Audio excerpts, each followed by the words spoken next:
Oh,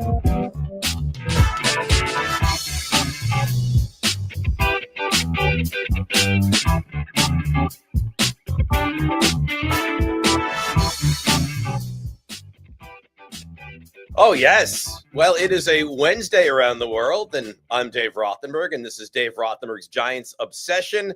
And if you're just stumbling on this live YouTube show Monday, Wednesday, Friday, 1 o'clock Eastern, Sunday after the Giants, if they play at 1, we go at 7:30. They play at 4, we go at 7:30. They play at night. Then we adjust and we go late night. But we have a very busy show today. We'll recap we call them locks of the week as far as our picks are concerned. We might have to adjust the name, being the result is not great through 3 weeks. We will be joined by Pat Leonard, New York Daily News, Giants reporter. He's actually, I believe it. He'll join us in a few minutes out at Giants, the facility today. So he'll join us from there and give us the latest on what's going on. Of course, the big Jaxson Dart news. We'll certainly get to that in just a moment. We'll do fantasy waiver wire pickups, guys that you need to add to your team to better your team. And of course, we'll do an edition of Stump Rothenberg today as well, which means if you have a question, throw it my way. And at some point in the next hour, we'll get to it. We'll bring the guys on, Nico and Steve, and, they'll get the questions, comments. You're welcome. You have to subscribe to this YouTube event. I didn't want to call it a show. It's an event is what it is. You like it, you subscribe to it, and now it becomes bigger and better, and we have a giveaway, and you can hear all about that. I believe I was told 826 subscribers on YouTube. When we get to 1,000, you're going to get a mini Giants helmet, autographed and personalized by yours truly, and we'll send it directly to you. And you say, well, if I'm, the 995th subscriber, do I have the same chance as anybody else? It's going to be randomly generated, and you have as good a chance as any of the first 826 people. So do that, and we will give that away immediately upon reaching 1,000 subscribers. So we sat here, and I was talking to one of my producers, Steve, before the show, and he said, do you remember that the first show we did, which I guess is going to be 4 weeks ago on Friday, before week 1, when there was optimism in the air and there was a belief that this organization could have figured something out possibly, but we did that show. And one of the first questions we asked is, when is Jaxson Dart going to take the reins as far as being the starting quarterback and be the Giants starter? Well, you didn't have to wait for long, because we are now approaching week 4, and here we are. It's Jaxson Dart. And Pat will bring on Pat Leonard for the Daily News, and he has his big podcast, Talking Ball with Pat Leonard. And we'll talk to him and ask him these questions and get his take on Dart and all things New York Giants. And that is, like, is this a desperation move? Is this the last move that the Shane Dable contingent can make with the hopes that they can cling on to their jobs? Because how can you feel good about anything that the Giants are putting on the field right now? Week 1 was a disaster. Week 2 was better, but ended up being a disaster. And week 3, I think the defense played a bit better, but that's against a hemorrhaging Chiefs offense. And your offense looked like it was like in the 1930s. Like, it looked like they were just figuring out how the forward pass works on Sunday night. So it did not go well. It has not gone well. They're 0-3. You look at the schedule, there's not a lot of wins on this schedule. So what can, and you use the phrase, save this Giants brass? I don't know that there's a lot that they can do other than go up their sleeve and take out the ace, and that's Jaxson Dart. Now, if Jaxson Dart plays great and they win, this regime will be here for quite some time. If Jaxson Dart plays great and they don't win, I don't know. I think there has to be, John Mara said after last season, he needs wins. Well, they're 0-3, and now they have one of the top 2 or 3 teams in the AFC coming to pay a visit this week. And then it's a soft landing spot in the Saints. And then, like we've mentioned a million times, it's Eagles, Broncos, Eagles. The second 2 on the road at Denver, at Philadelphia, and then it's the Niners at Giant Stadium. So it's not a soft landing spot. They play the Patriots in the second half of the season. They play the Raiders in the second half of the season. But again, I haven't looked at it, but I guarantee if you looked at the spreads for every single game, week by week by week, maybe the Giants are favored in 2 games. So last year was brutal. And this year, through 3 games, it picks exactly up where they left off. But the whole Jaxson Dart thing, I think, is interesting. we said after the game on Sunday and on Monday's show, why I'm not falling for it again. I'm not going to feign excitement and we're back and we're going to find a way to compete with the Chargers. Like, I'm not doing that anymore. But I think maybe the brass realized, well, how can we get the fan base to not turn on us, and how could they get us to not turn on them? Was to throw us the Jaxson Dart bone. And this is the kid you wanted. You watched him in preseason. He looked phenomenal. And now you're going to get to watch him, during the course of the actual body of the season. And let's see what he's able to do. So all of the Shane stinks, Dable stinks, Mara stinks, the organization's a dumpster fire and a disaster, at least for a moment, that goes to the wayside because you have the idea of now there's hope again. And that's what they've given you. Now, I don't know that it's going to work. We don't know. Nobody knows. What I do know is that Brian Dable, he has to, I'll get into this with Pat in a couple minutes, has to be more creative on Sunday against the Chargers than they were on Sunday night against the Chiefs. Like, that offensive vision on Sunday night against the Chiefs, and we're told that Brian Dable is a guru. I mean, it was wild to watch how ineffective. They didn't even get the best offensive player on the team involved. Not a screen, not a halfback option throw to Malik Neighbors, not an end around, nothing. Like, you didn't think it was necessary to get the ball in the hands of the best weapon that you actually have on offense. It is absolutely shocking to me. Shocking. All right, so now you've stumbled upon this show and you've loved the first, I don't know, what are we, 7 minutes. And Pat Leonard's going to join us from out at the Giants facility in just a moment or two. But I can let you know how you can get involved. You can send your questions, send your comments, like us, subscribe to us. Also, you can listen to us on Spotify, which is a new venture that we've just started. Dave Rothenberg's Giants Obsession. All our other socials, right? Instagram, TikTok, they're all DR Giants Obsession. Again, that's DR Giants Obsession for Instagram and TikTok. And Twitter, DRNYGO. So that's all encompassing. Like I told you, when we reach 1,000 subscribers on YouTube, the Mini Giants helmet gets signed and sent to your home. One person will receive that. So here we are again. It's the hope. And that's hope is a great thing. And hope is an awful thing as well. And I just kind of feel like that's where we are with this team right now.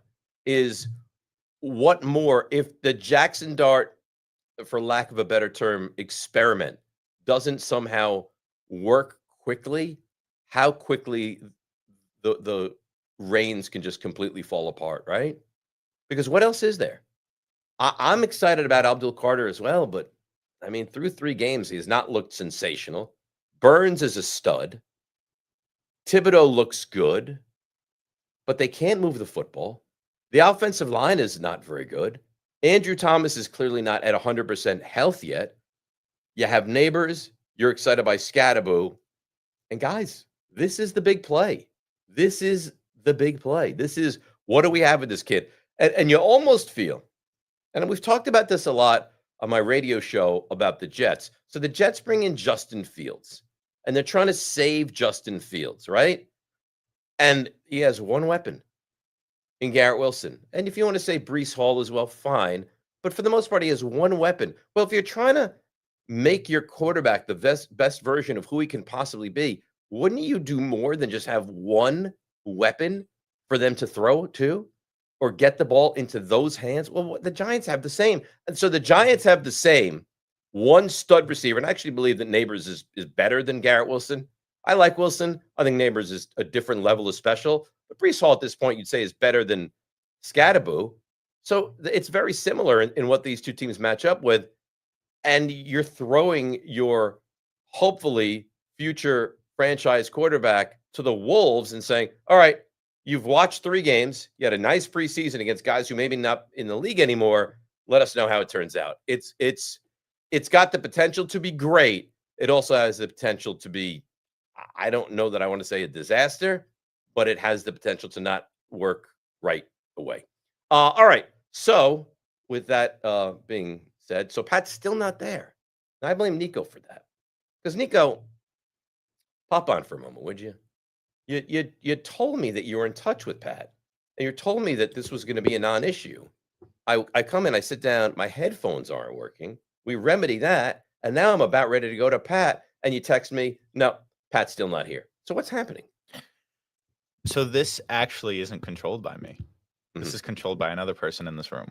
Steve screwed up. Did you? Just waiting for him. Be frank. I emailed him. Did you? So what's happening? Do I, as I'm live on the air, have to send him a note? I mean, that would be great. He responded like 20 minutes after saying, yeah. And I just emailed him again saying, hey, can you get on now? So here's my thought. And this is the beauty of live television. Here's my thought. All the Giants beat reporters are at the facility. You know, Dable was addressing the media today. I don't know if there's a chance that things got pushed back, that he's still ensconced in that, or, you know, maybe they opened up media availability that he's, you know, talking to particulars within the Giants, which would stink if we don't have him at the moment. However, Steve, because I you know me, I'm a glass half full kind of guy. Maybe he's going to come on in just a moment with some juice, and he's going to have Jaxson Dart with him. I wasn't thinking that, Nico, but he's gonna have. I like the idea. That's great. And Jack, by the way, as a kind of a plea, Jaxson Dart always welcome on the show. Like, absolutely. If he said, Dave, I can only do 2:30 on a Friday, I don't know if I have to concur with you guys. I'm of the mindset we adjust the show, to move it when he could make it. But I'm thinking maybe because he hasn't joined us as of yet, and he's a few minutes late, maybe he's going to have some information for us when he joins. Don't you think that's a real possibility? He's definitely has some juice. Some fresh off the press news from Pat Leonard. Yeah, that's my hope. So I sent him a text. We wait on him. Wait a minute. What? We have someone. We have someone? We have. Oh, look at this. Someone have just entered. Pat Leonard, or someone who just has stumbled upon random person. Pat Leonard is here. Bring on the random. Let's go. Oh, there he is. Dave, what's going on? Pat Leonard, how are you from the Daily News? You're a big star. Thanks for taking a few minutes out, man. No way, man. That's you. Thanks for having me. I'm getting to the car here so I can have a little bit more quiet as the Giants blast some music at practice here. So we see behind you, and you're at the Giants facility, and we're very excited to have you. Now, I want to get into your podcast and certainly want to give it the love and admiration that it respects. We'll get there in a few moments. You can certainly take the time to discuss it. I mean, Dable just addressed the media moments ago, right? He did. Give us the cliff notes of what he said today about Jaxson Dart. Yeah. So he said that it was his decision, the coach's decision, and only his decision. I asked him if that meant that there might have been disagreement or different viewpoints in the conversation with ownership and the GM, but that ultimately everyone is trusting the coach's call. He said, yes, that is accurate. So I think what we can parse by listening to the details of what Dable told us today, it's that the organization deliberated, is it too early? Do we wait? Is it good to play him against the Chargers? And the coach is putting it on himself. And I think that is, I believe, based on my reporting, that's accurate in the sense of Dable's been trying to do this since week 1. I mean, he wouldn't commit to Russell Wilson after one game, Dave. They signed Russell Wilson in free agency, handed him the starting job, and yet after one loss where they score 6 points, the head coach is declining to endorse him as his starter for week 2. Pat, so what does that tell you? Why did they sign a guy that after 1 week there was discussion within the organization that we might not start him in week 2? I mean, someone has to take accountability for that. Right. So the process was, remember, they signed Jameis Winston technically first. They didn't know how the draft was going to go. So after their first options of Stafford, Aaron Rodgers, they even talked to Joe Flacco. They wanted to talk to Mason Rudolph. They wanted to trade up for Cam Ward. So technically you could say 3 clearly better options did not happen because one team wouldn't make a trade in the Titans and the other 2 players, Stafford and Rodgers, didn't want to play here. So then you go to Wilson. Wilson is Joe Shane's pick, and Dable certainly was a part of that. But they signed Jameis just in case they don't get the quarterback they want to draft. Dable and Shane both knew they had to draft a quarterback, and they were trying to address both the veteran and the rookie aspect, the present and the future. Daboll shifted the scouting process that was so centered on Shedeur Sanders to Jaxson Dart. He was the primary reason why they drafted Jaxson Dart, the coach. And so once they got into training camp and you saw Dart taking a ton of reps behind Wilson and Winston and DeVito relegated to mop-up duty, like they barely got more snaps than you or I did, Dave. At that point, you can see that he's greasing the skids for this to happen early in the season if Wilson doesn't perform. And so I say all of that to set up. It's always been obvious Daboll wanted to get this kid in as soon as he could because he believed that much in him. Remember, the reason these two guys have these jobs with the Giants is because of what happened in Buffalo. They drafted and they played early Josh Allen for the Bills. And even though it wasn't perfect, quote unquote, that's the experience they have of having success in the NFL. So that's how we land here. And now we have a situation where with Daniel Jones, and sorry for being long-winded here, No, it's okay. but Good information. with Daniel Jones' success in Indianapolis, Brian Daboll now, the only thing that can save him, because he's not finding a way as a coach to win them games on the margins, right, on the sideline, he needs to demonstrate that Josh Allen was not some one-off unicorn talent, which is what he looks like. But Daboll has this reputation as the quarterback whisperer, but outside of Josh Allen, the resume is not there. So if he's going to prove to John Mara that he still deserves to be this coach, the only way he can do it now is by putting Jaxson Dart in the game and making him look like, he doesn't have to be Josh Allen 2.0, but to be the Giants version of that.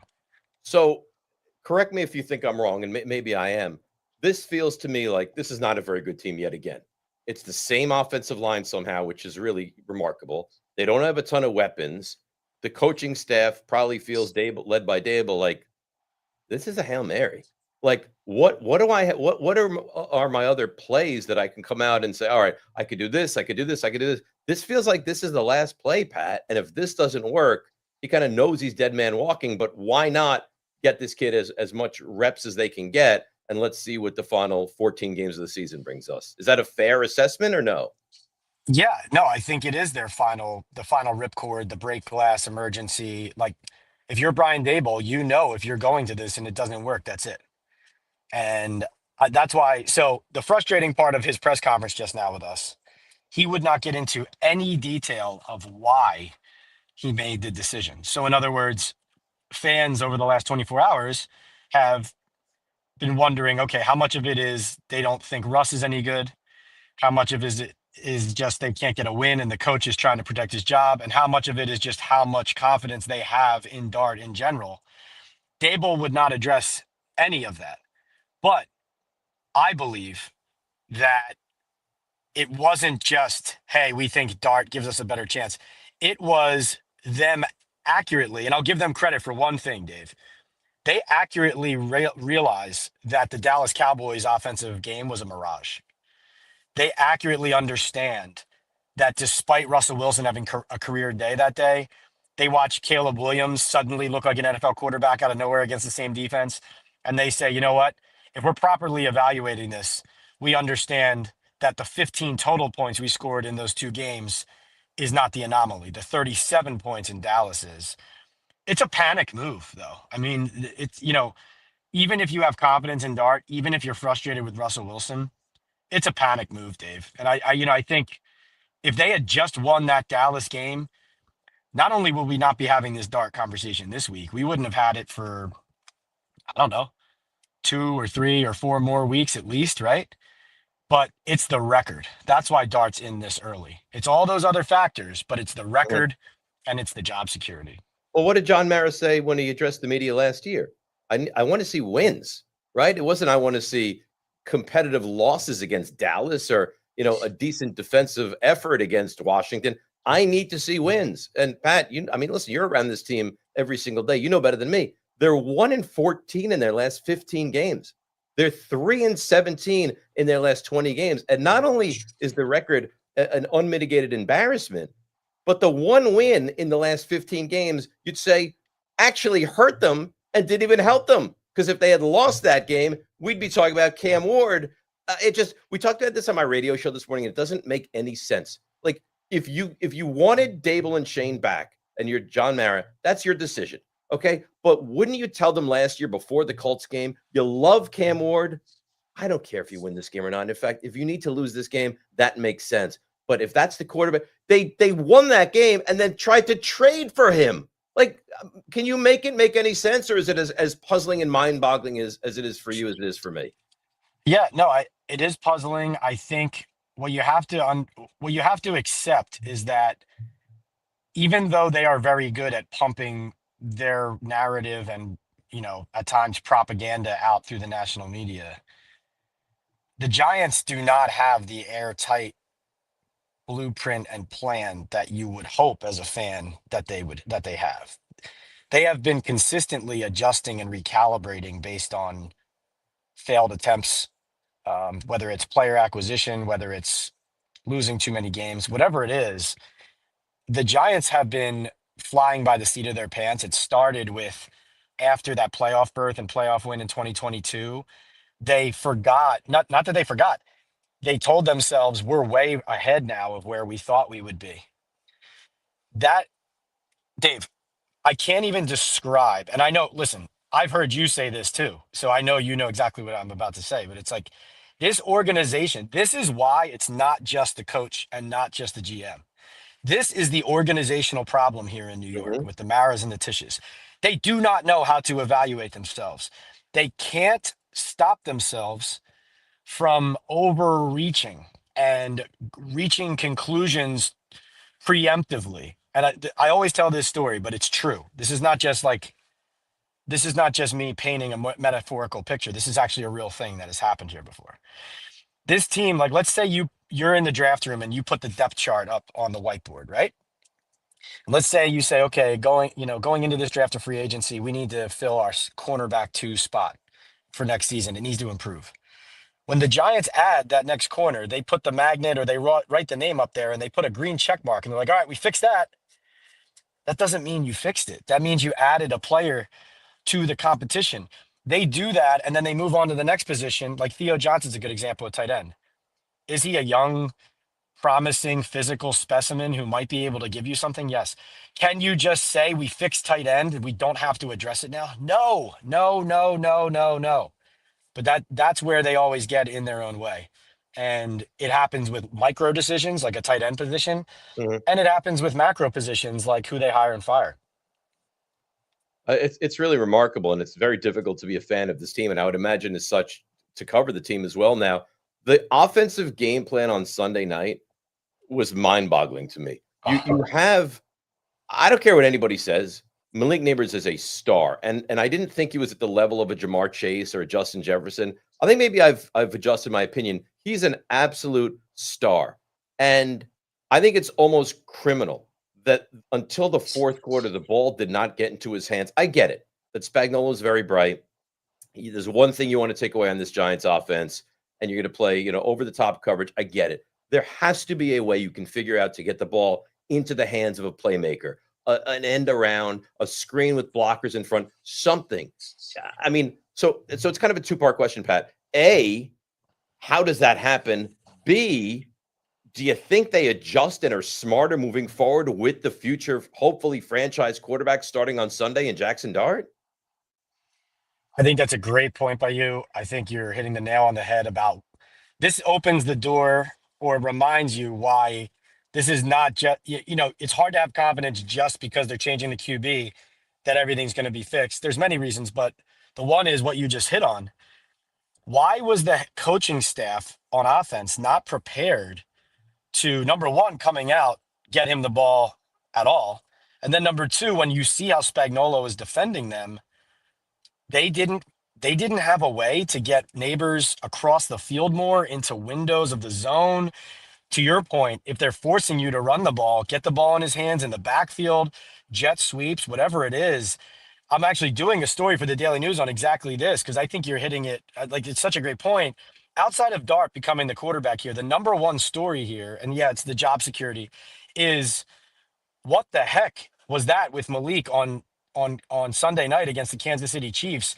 And how the heck can anyone have confidence in Dable and Kafka, whoever the quarterback is, when they can't get the top receiver on their team and one of the best receivers in the league the ball?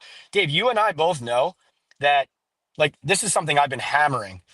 Like, I firmly believe Jameis Winston right now, at this point in his career, is a better quarterback than Russell Wilson. Yeah, I agree. You and I both know, even if Jameis threw 2 picks in that game too, just like Russell Wilson, there is no way on God's green earth he would have gone even 5 plays without throwing the ball to Malik against the Chiefs, let alone 3 freaking quarters until he gets his first catch. So obviously Jameis not in the picture. It's Jaxson Dart now. How about this for concerning?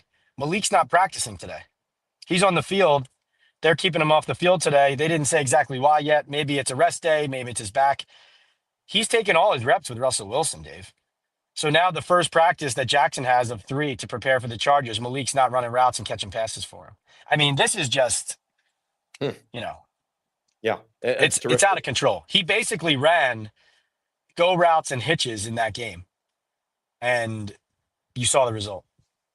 So you talk about, I didn't even know that Malik didn't practice, but isn't that kind of a thing with him though? Like they're very cautious with him and will give him, rest days and stuff. That's what I've heard. So obviously it's great news. Secondarily, I think outside of maybe Neighbors and Dart now, the most important piece of this offense was Andrew Thomas, who looked good in his pitch count on Sunday. Couple things. A, I didn't know that was going to happen.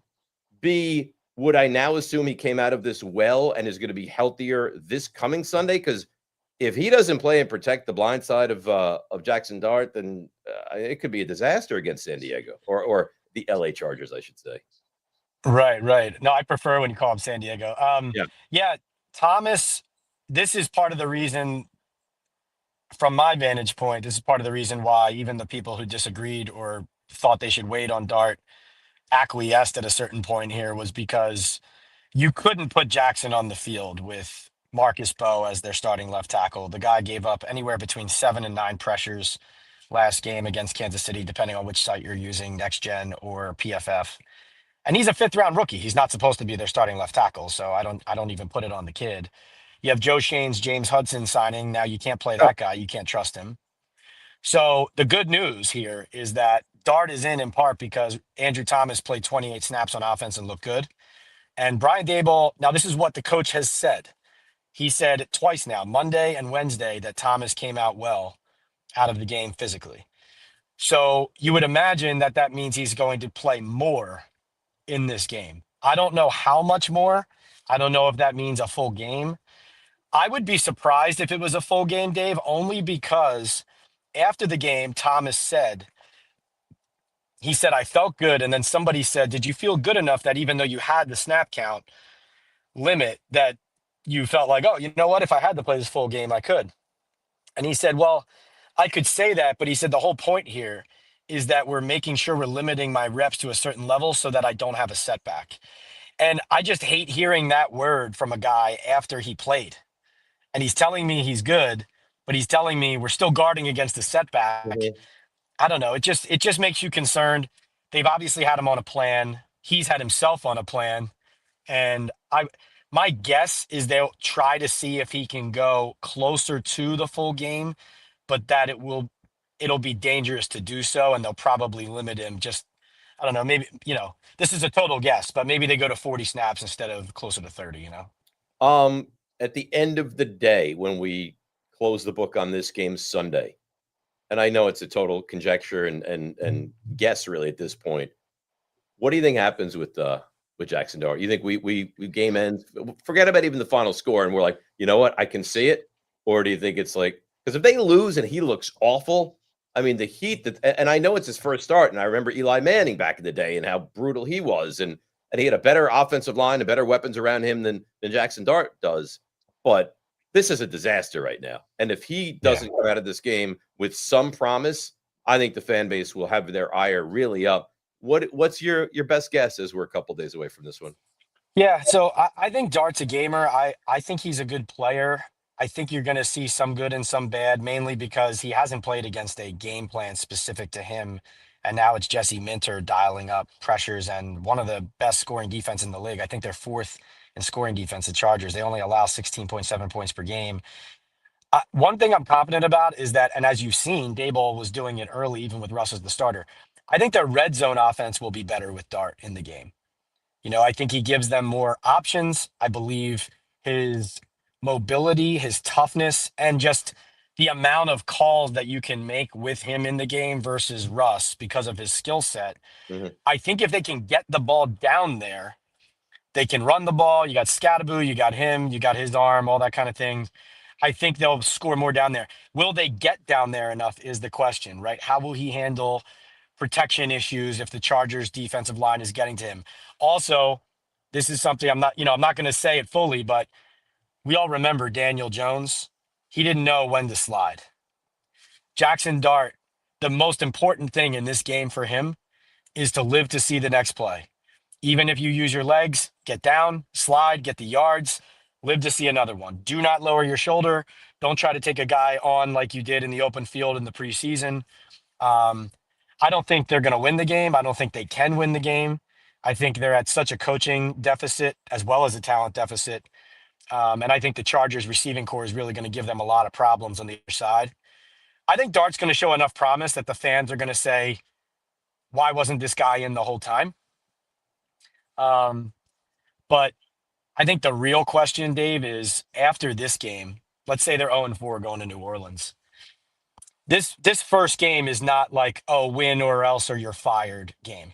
Yeah, next But week. if they go down to if they go down to New Orleans and lose, and he looks bad 2 weeks in a row, and they lose to Spencer Rattler and the Saints, and Kellen Moore gets his first win, I mean, then all bets are off. Last thing I'll say on that is what we'll find next. Let's say Dart shows promise, but it's not perfect, and they don't win, and the coach eventually loses his job. The interesting part will be, okay, does Dart show enough promise that then Shane buys more time to hire the next coach? Or do the Giants recognize that this needs to all be blown up? So it's funny because I talked to Jordan Renan, and I don't think he can hold a candle to you. Like, I'm now established the fact that you're much better than him after our conversation today. But I like Jordan; he's a friend. But I will say this: I asked him the other day, Shane Dable tied at the hip, and he's because he's told me for a long, they're not tied at the hip. They're not tied at the hip. Like, Dable's in very tenuous situation, and Shane is not. Like, he's probably going to keep his job. And I said, so if we have another 3-14 or 2-15, what he goes, they'll have to clean house. You agree? Like, does it just come down to how many wins they get, or does it come down to what Jaxson Dart looks like? I think they want to. Listen. Ownership, as you saw from keeping them from 3-14, they don't want to fire either of these guys. But I agree with Jordan that if they don't go completely in the tank, it's trending towards the GM being back and the coach not. I think that's complete lunacy. I also think it's hypocritical because all they sold us, Dave, since their hiring was what? Collaboration, package deal. These guys, they're tied at the hip. They're always communicating. It was always their way of trashing Joe Judge and referring to Dave Gettleman and Joe Judge and blaming them for everything. And now what? You're going to point your finger at one guy and not the other? Well, guess what? That's what happened coming out of last season. I reported this in the early spring. Joe Shane and Brian Daboll, they were working basically as separate entities coming out of last season for several months. The reason was those conversations with John Mara and together about where this team needed to go and where they stood did not leave Brian Daboll feeling like everyone was in his corner, And you heard it in the coming out of the season of John Mara saying, like, I suggested that Brian give up play calling, and then Dable was like, he didn't suggest that, I said that. He's like, whoa. So that's where we stand. It might come down to that, but it would be hypocritical. It's really remarkable that this franchise has gotten itself. When did you start covering the Giants? What year? 2016. So this is year 10. This is really your fault. So the moment you came on and started covering the Giants, it's gone to hell since that moment on.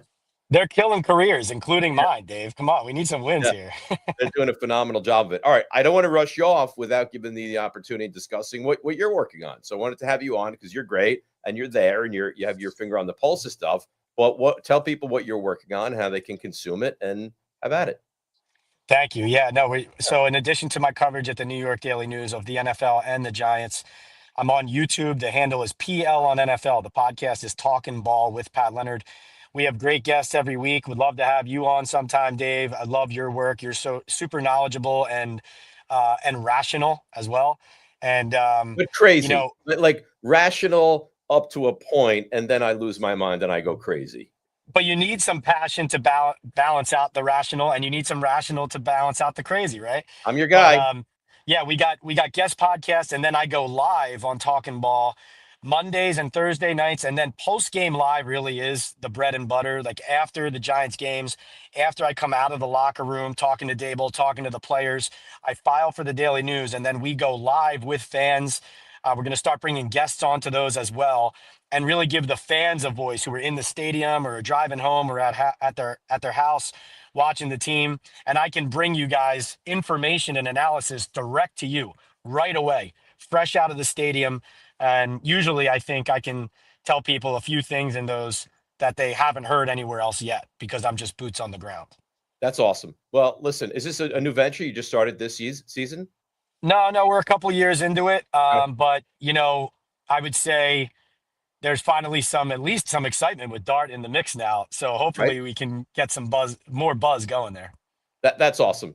Well, listen, continued success. I hope it's great. Reach out. I would love to come on at some point, and after a win would be even better. But I don't know how many opportunities I'll have for that. So let me know when you want me. Thank you for joining us today, and we'll catch up down the road. All right.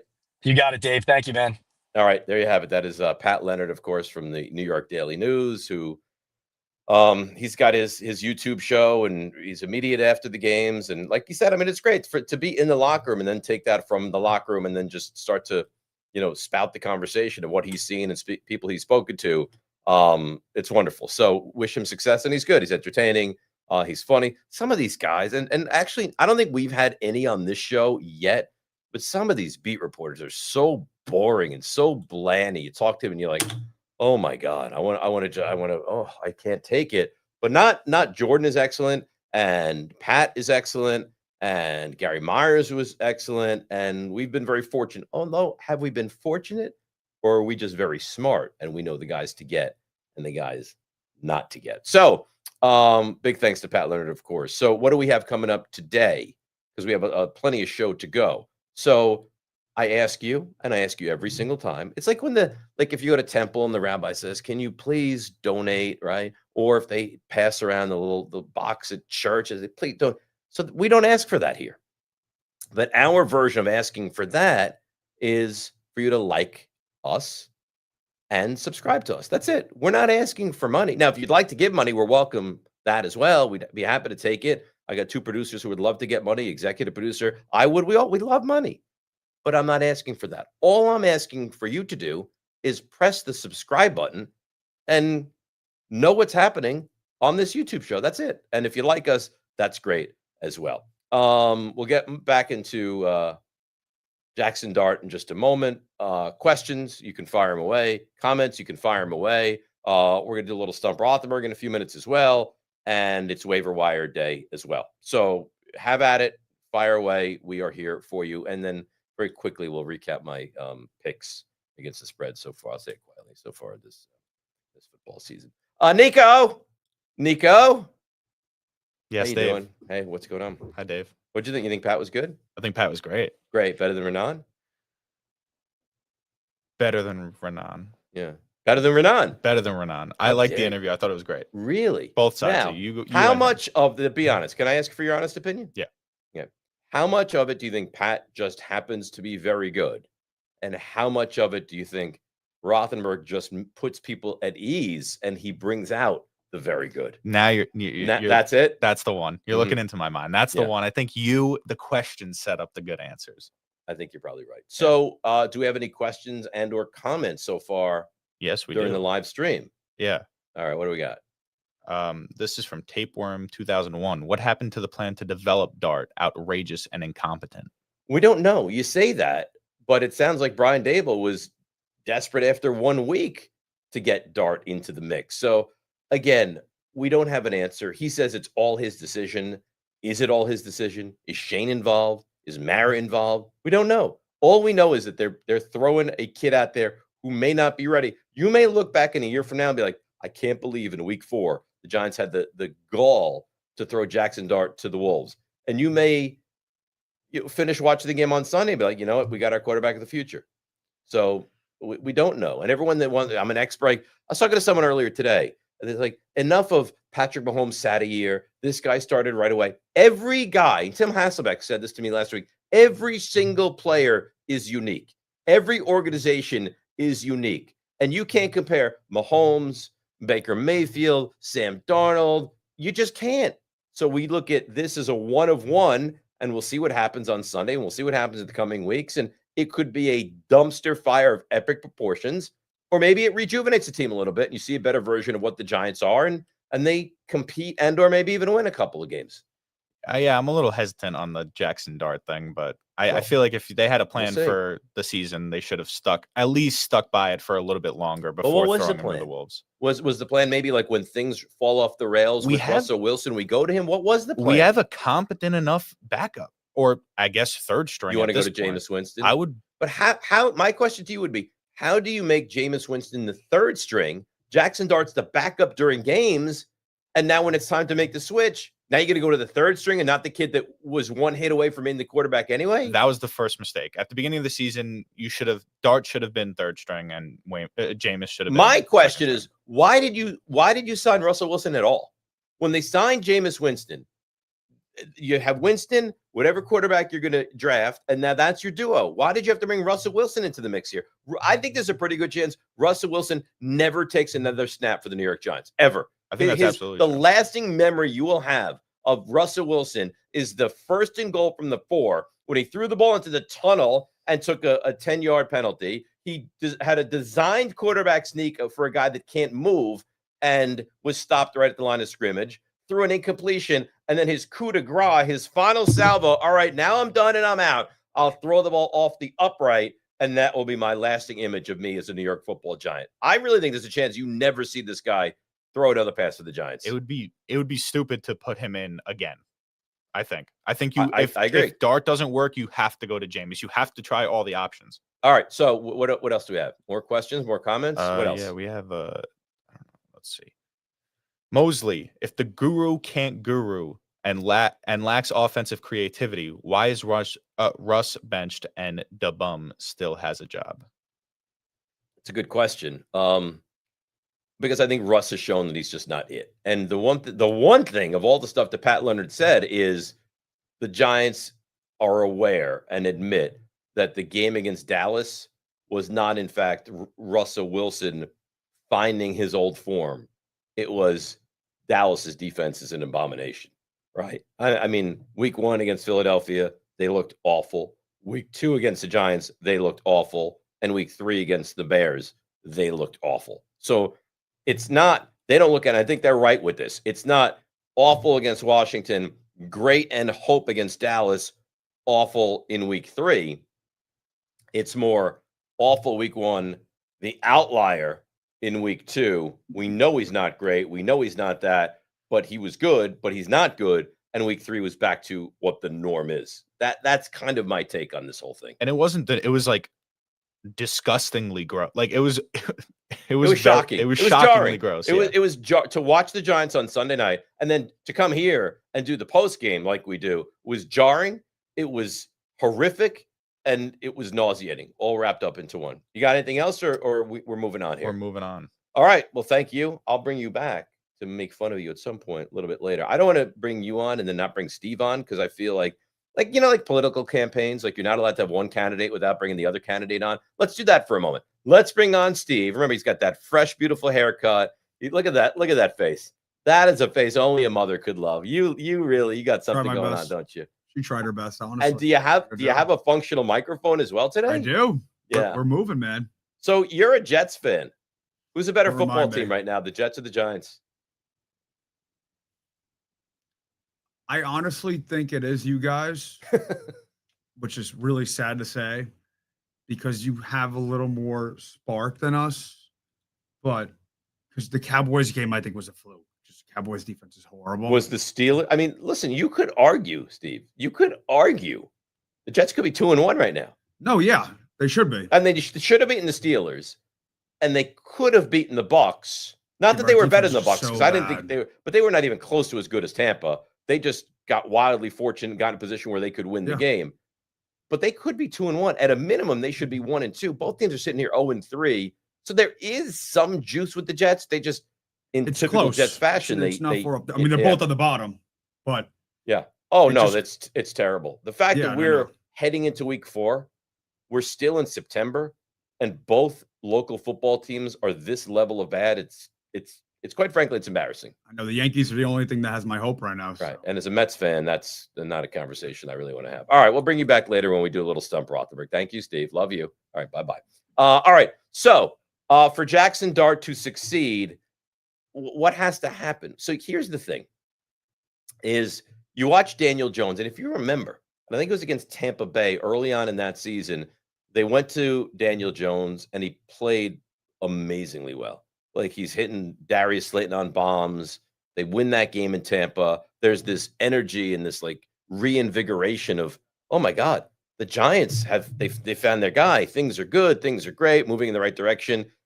And then it kind of slowly fell off. But here I think is the big difference. You say, I only care about on the field. I don't care about the other stuff. Jaxson Dart is an alpha. Jaxson Dart is has an aura around him. He's a leader. And I don't know that Daniel Jones was that guy. Now, Daniel Jones is capable, and Daniel Jones is very sneaky athletic. Like he was a great high school basketball player. Actually played on Jay Billis's AAU team down in the Charlotte area. So he was a great basketball player. He was a great football player. He was a really good player at Duke. He can tuck it and run. He's a big kid, but he took a lot of punishment. And he's not in the locker room just a loud, boisterous, follow me, get behind me, and we're going to knock down this wall. Jaxson Dart is.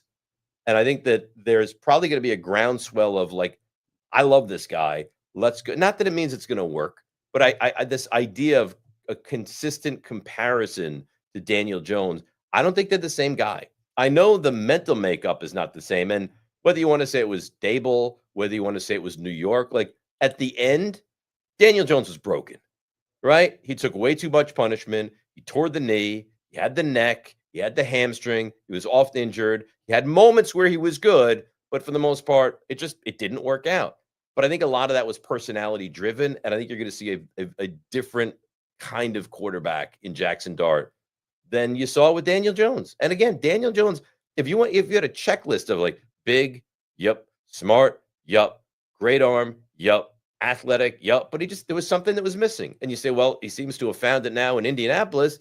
Yes, he does seem to have found it now in Indianapolis. But I'd ask you this.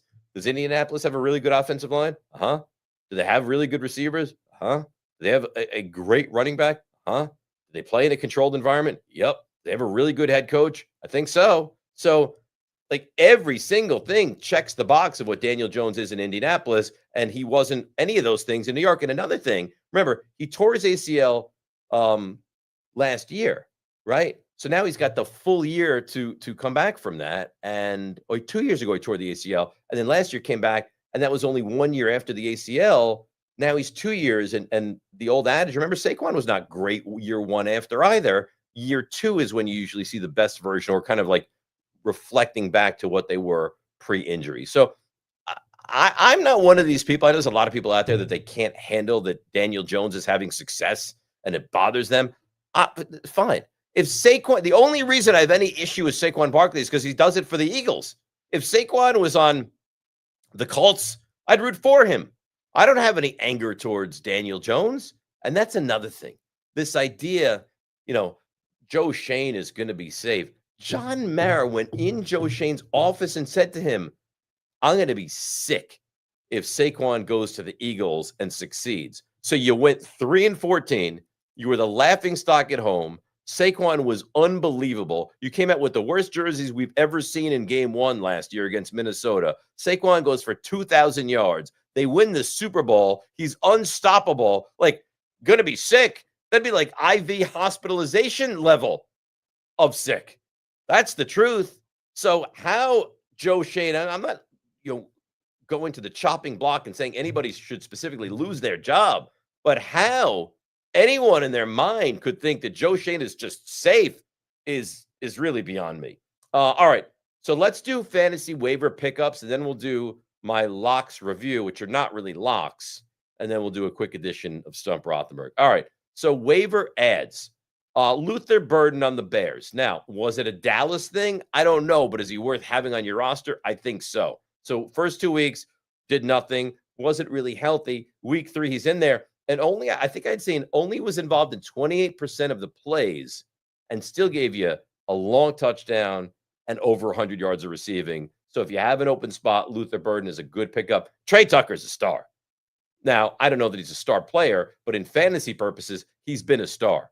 He looks like he might be Geno Smith's #1 target. He's coming off a 3-touchdown performance last week. He's had a great start to the season.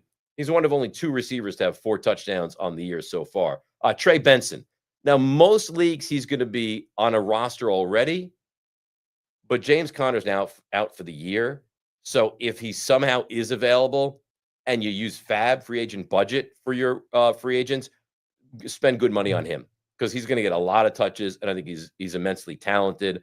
Mark Andrews was horrendous the first 2 weeks. Week 3, he was really good against Detroit on Monday night, but that's all been done without Isaiah Likely, who is now healthier, and it sounds like is going to make his debut against Kansas City on Sunday. He's very athletic. They like him a lot.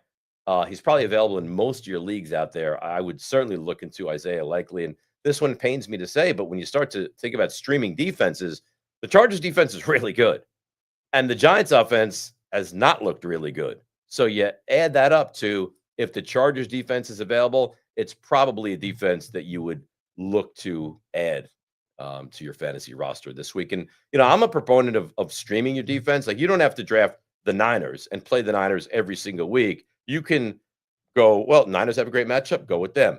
Chargers are available. They have a great matchup, boot out the Niners and go with the Chargers. Chargers do have a really good matchup against the Giants this week. So that's your fantasy waiver pickups, and I feel pretty confident in all those guys, at least if you don't play them this week, to have them on your roster this week. All right. Bring up the locks. Yeah. That's the locks. So I stand by this now. And I know you say, Rothenberg, this is excuses, but I stand by it. We're 2-7, and we should be 5-4.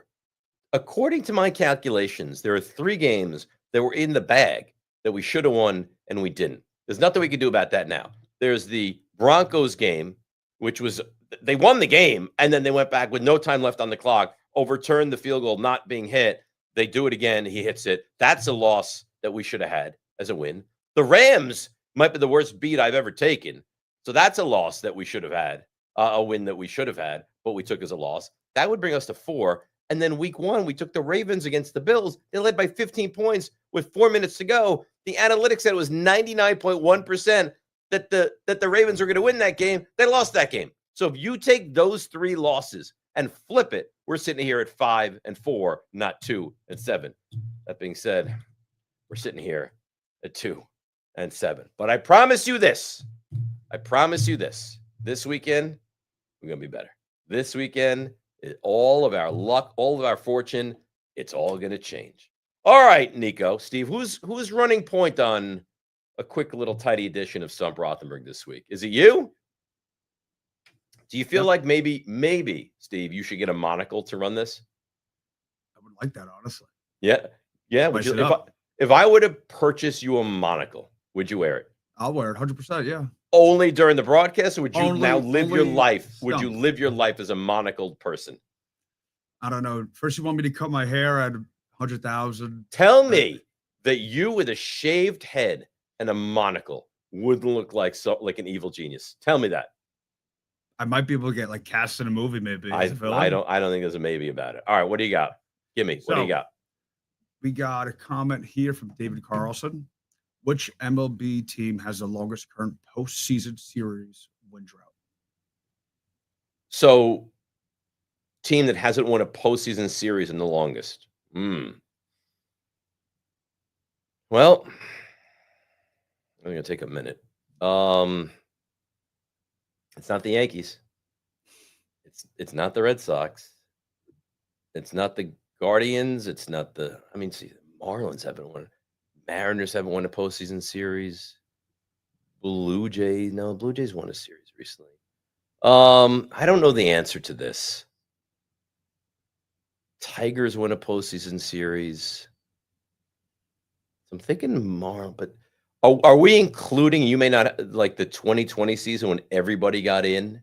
We're including that, right? I assume so. Okay, so then that would probably take the Marlins off the table. Nationals won a World Series. Cubs have won a World Series.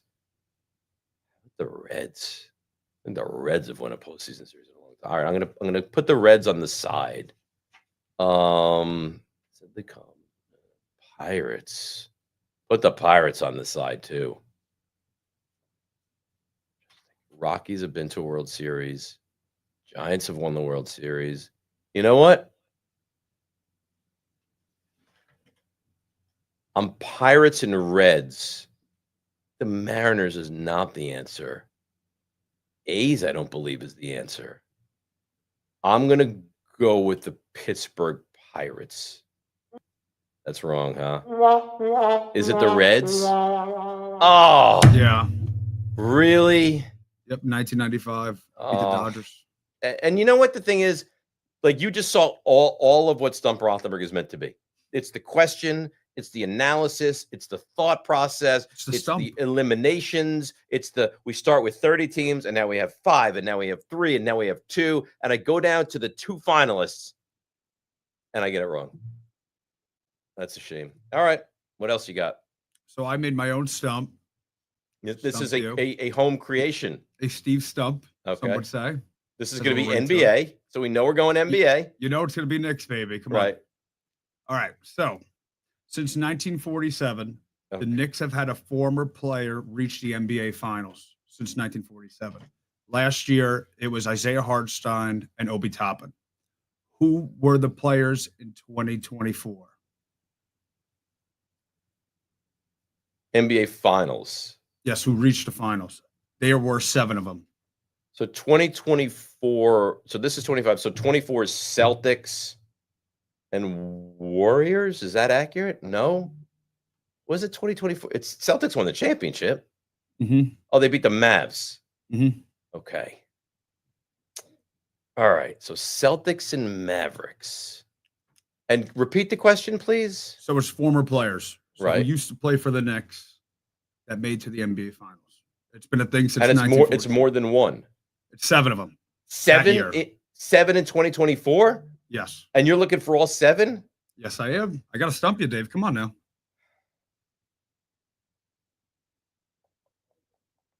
So Porzingis. Yes. I feel like what's the game show when they had like all the choices and you had to narrow it down and you'd go around and whoever got it wrong first was now eliminated. All right.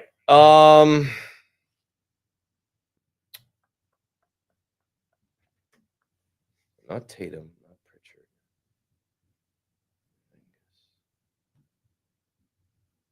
I'm thinking it was Tim Hardaway in that series. Yes, he was. All right. And you don't want to break down. I'll and I help don't you want out. No, So I you- don't want you to yet. Okay. Let me think. Dennis Smith. No, I don't think Dennis Smith. Dorian Finney-Smith, but he was never in there. All right. 7, huh? Mhm. You got 5 more.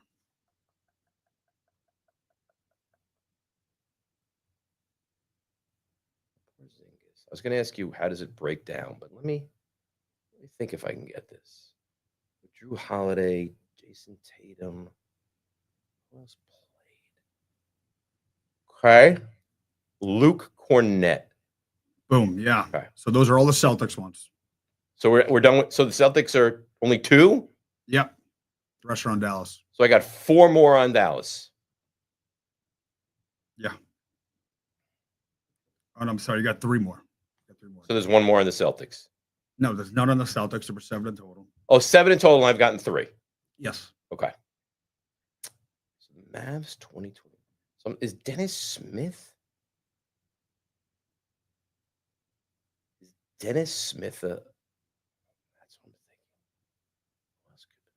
Spencer Dinwiddie. Kyrie. He was never a Nick.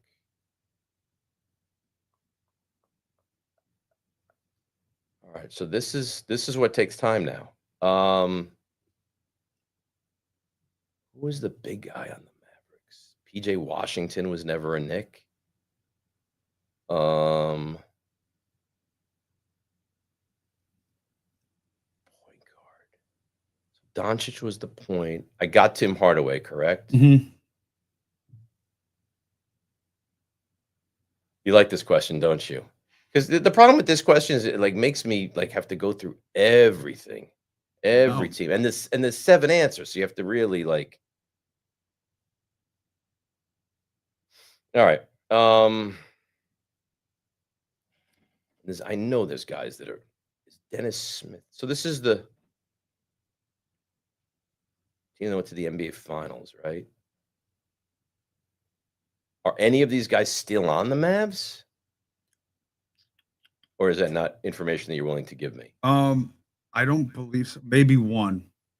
So these are not key players. This is the 23-24 Dallas Mavericks, right? The finals was.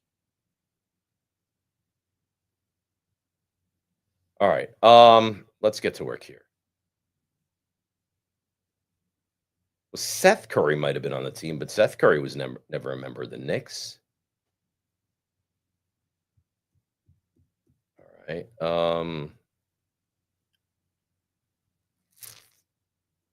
Dante Exum might have been on the team, but he was never a member of the Knicks.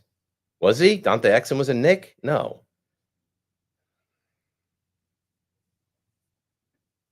I got Hardaway. Are these guys that played at all?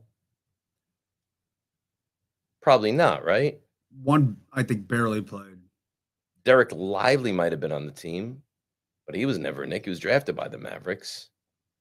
He was on the team, yeah, but not drafted by the Knicks. PJ Washington was never a member of the Knicks. Someone in the comments got one. One of the yeah, he's probably looking it up. Now I feel embarrassed. Was one of the was could they couldn't have played for the Knicks after? It has to be they had played for the Knicks before. Yeah. So it's not Markieff Morris, is it? No. We had Marcus Morris. Right. And they had Markieff, I think. And we had Marcus Morris for like 10 seconds. The game would hit that game winner against Dallas. Boy, I don't know. And there's 3 more? 3 more. They're all guards. And one was drafted by the Knicks. One was drafted by the Knicks. Did he ever? And he played on the Knicks? He got time on the Knicks? Oh, yeah. He was my man. Didn't work out well.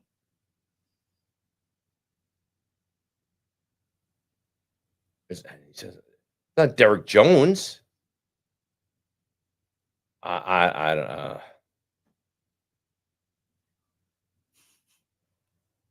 I think I'm at a loss. I think we're going to need to do one of 2 things. We're going to need to either give me some help or you're going to have to give me the answer. So you decide what direction you want to go in here. Well, I could give you. I don't know who could give you help. Well, I mean, do you have any? What'd you say? You want to phone a friend? I don't have a friend to call. I'm going to need. Friends?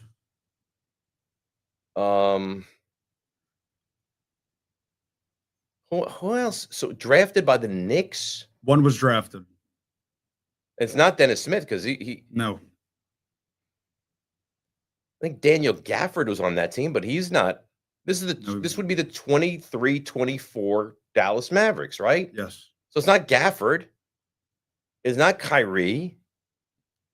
It's not Lively. The guy that got drafted for the Knicks got put into a horrible situation when we first made the playoffs in a long time. I don't think I have the answer to this. I think I'm going to have to punt on this one. Is it like a G? I mean, is it a? I don't know. I don't know. Very sad. Stump Dave. Give me just like the initials just to see if I can even have this. The guy drafted FK. Oh, it's not a K, it's an N. Frank Ntilikina. Oh, Frank. Sorry. Yeah. Yeah. Yeah. Frank Ntilikina. Trey Burke. Trey Burke from Michigan. Yep. And then the other one was a starter on the next two. RNB. RNP. Like RB. RB. Mm-hmm. RB. Oh, yeah, from North Carolina, Reggie Bullock. Yep. Yeah. All right. All right. Close well, though. eh, I honestly don't feel thought you like- put a good effort. I don't feel like it was great. I feel like that was very underwhelming. All right. Well, congratulations to you. I hope you're happy. Now you ruined me. You happy? Now, like the whole rest of the day is going to be ruined. I won't be able to sleep. We have one more though. Do I want it though, or do I want to embarrass myself any further? I hope you don't. I hope you don't embarrass you on this. Do you find that I'm embarrassed? Like, have I No. embarrassed you? You haven't embarrassed. That's a hard question. It's a good question, though. That's a good Up question. to a point. Like, whatever. That's fine. All right. So, what's your next? So this is my question for today. Yeah. Okay. Oh, you're asking yours? I am asking my What question. sport are you asking? I am asking hockey, I'm not going to know. but it's something that It's going to be like Islanders. Like, who did the Islanders draft in the third round of the 2011? it is Islanders, Oh, but it's somewhere close to home for you. Rick DiPietro. Rick DiPietro question, and I will give partial credit and points for the answer. All right. Rick DiPietro started for the New York Islanders, long career technically. Can you give me what date he first appeared for the Islanders? I will give you points. You're for- looking for the exact date? I will give you points for the year, and I also want to know who was it against. So it's funny that you would say that because we were discussing today on the show his debut in the NHL and how he was in the minor leagues and he got called up to an awful team. I think it's right before 9/11, so I'm going to say it was the 2000-2001 season. I know he was dating his future wife or his girlfriend at the time. I think it was a training camp with the Islanders. That 2001. I'm going to say, and I know he didn't start the season. So I'll say season starts October. I'm going to say February. You want the exact date? You could give me the month. I'll take the month. February of 2001. You were off by 1 month. All right. So you know what? It is January of 2001, January 27, 2001. All right. So I missed by 4 days then. Yeah, you missed You by know 4 what? days. I can live with that. And if you can guess the other team, I will give you a full credit point. What does that mean if I can guess the other team? Who did the Islanders play? Oh, I have no idea. Wouldn't be the Pittsburgh Penguins. Close. It is Right. close to us right now. Where are we? We're in New York. Okay. The Islanders played the Rangers. Nope. Devils. The Bruins. No. I have no idea. The Capitals. North. Montreal. Toronto. South. Florida.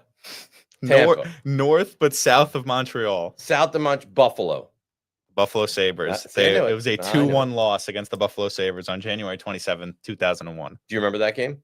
I wasn't alive. Oh, okay. Well, good for you. All right. So that's it. Do you have any questions or comments that you guys have that are spilling over to get to No, right now or nothing? I think we're good. We're good? Yeah, we That's are great. good. You guys are great. We'll be back on Friday. So here's my Friday. Listen to this. This is the dedication I have for you. I'm going to the Ryder Cup on Friday morning, and I'm leaving the Ryder Cup to get back here to do this. And I walked in today, and Nico says to me, "You're really leaving the Ryder Cup to come back here?"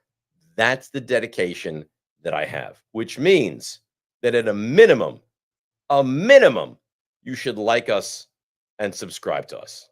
Because if I have the dedication to leave the Ryder Cup and all the pomp and circumstance around that to come here, the least you could do is like us and subscribe to us. So we'll be back on Friday, September 26th, 1 o'clock Eastern. We'll do this all over again. The whole Jaxson Dart analysis, the game coming up on Sunday. I promise you not to be too excited that things are going to change in Giants land, but here we are, week 4 and a new era is on the way.